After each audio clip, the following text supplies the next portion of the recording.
train marketing with Bajaj Allianz earlier, and I got about experience of 6 years training, marketing, and some skill. Then I had this passion of teaching students for accounts and economics as well marketing for my students.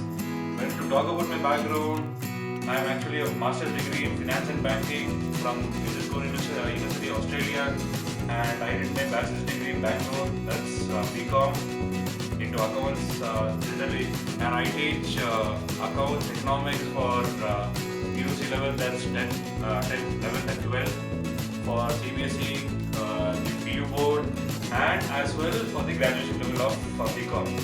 And this created a passion of training for almost 6 years now, and I just teach students on home tuitions, and I just got a small place at Banaswadi where I just take my classes for students.